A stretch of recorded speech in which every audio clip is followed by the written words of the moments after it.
Wafaa is a Syrian-American psychiatrist who was born to devout Muslim parents. She had a life-changing event when she was in medical school at the University of Aleppo in Syria.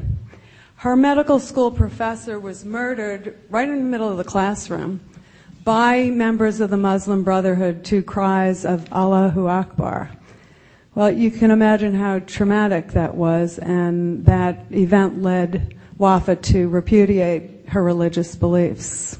In 1989, Wafaa emigrated to the United States with her husband and her children. A few years later, she wrote an essay about what was wrong with the Muslim world and the Muslim religion, and it caught the attention of Al Jazeera.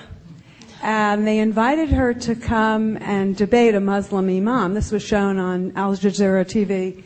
And this was picked up by Memory, the Middle East Media Research Institute, and translated, and now it's been seen by millions of people over the internet. You can see it on YouTube.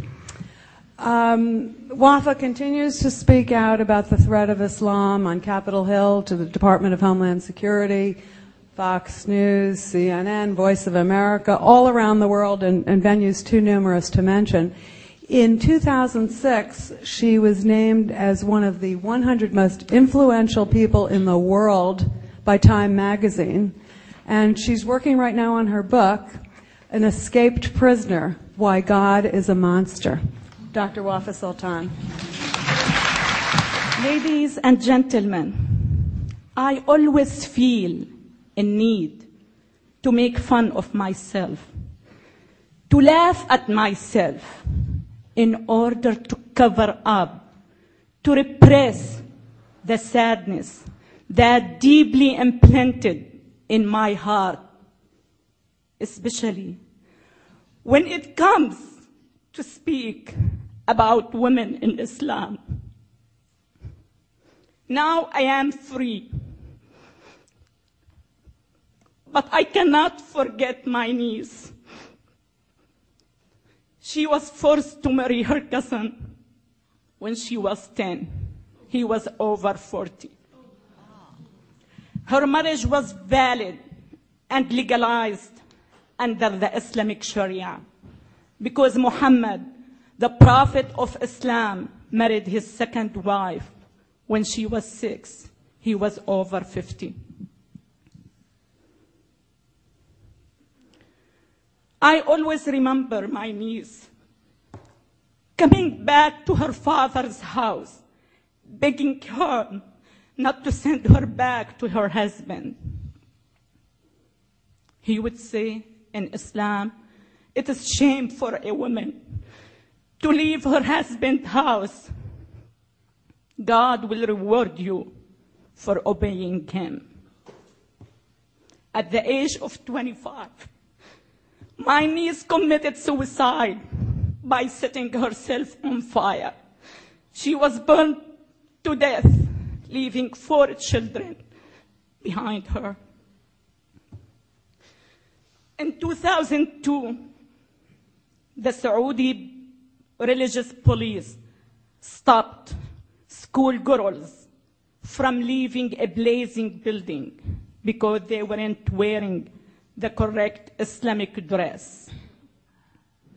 There were about 800 female students in the school building when this tragedy took place, and at least 15 girls were killed, according to Saudi newspaper, which I don't believe. I believe the number was much higher. Because of that, and because of many, many human tragedies that I had witnessed in the first 3 decades of my life, I have decided to fight Islam.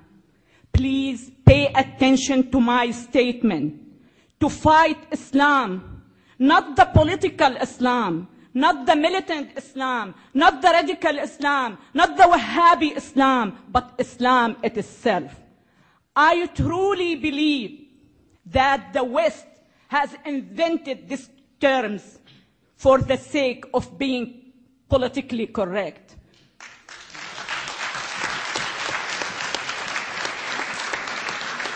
Growing up in Syria, I have never heard but Islam.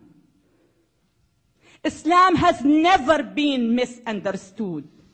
Islam is the problem, but no one is stating the truth.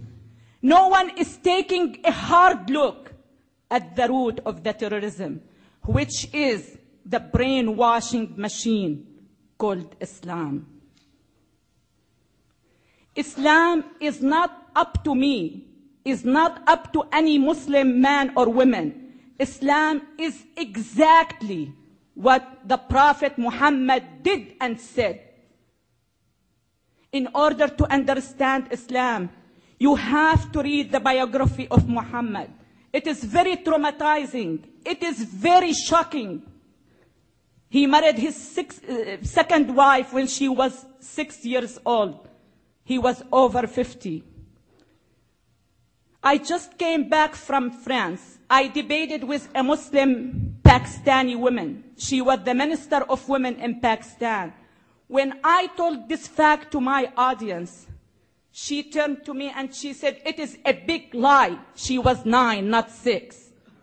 It sounds like when a policeman stops you because you're driving over 100 miles per hour and you turn to him and say, "It is a big lie. I was driving 90 miles per hour, not 100 miles. She was 9, not 6.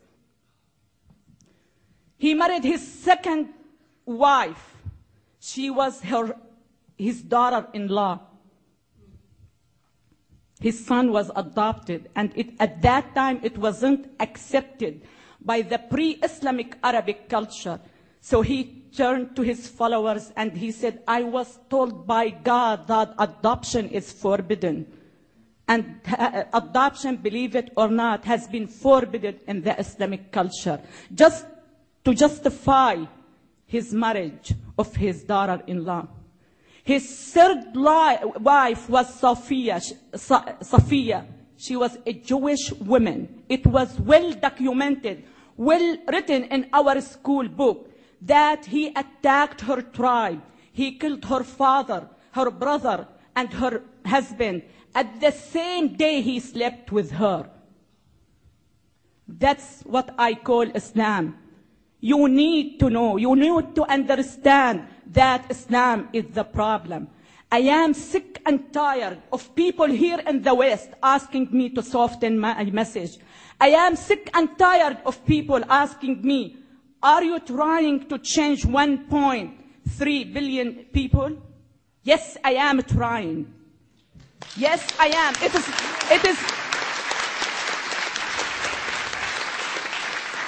It is not a matter of I am trying. I will change him.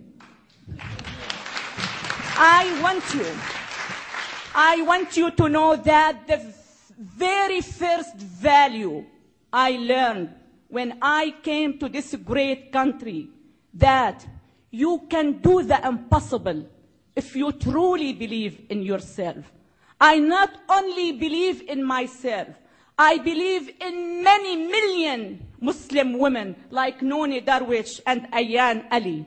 And we are working hand in hand to change 1.3 billion Muslims. They have to realize that they have only two choices: to change or to be crushed.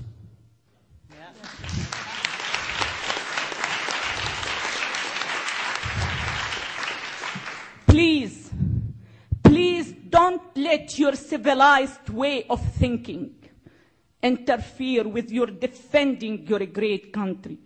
Please, please defend your values. Please defend your freedoms. Defend the heaven you are living in. Don't take anything for granted. I don't. I enjoy every single moment of my American life. Just walking down the street by myself without being accused of being a whore is a bliss for me. Just chatting with my next door male neighbor without being accused of committing adultery is a bliss for me. Having a cup of coffee at Starbucks by myself is a bliss.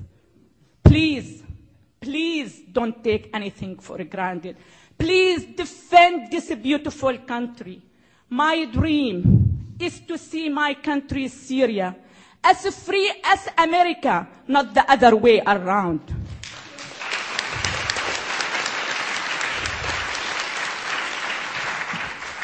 When I was in Syria, I cried a lot.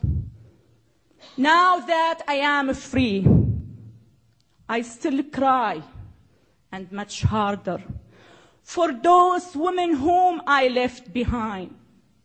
My dream of one day, having all of them free, should be the dream of all humanity. Thank you so much. God bless you. God bless America.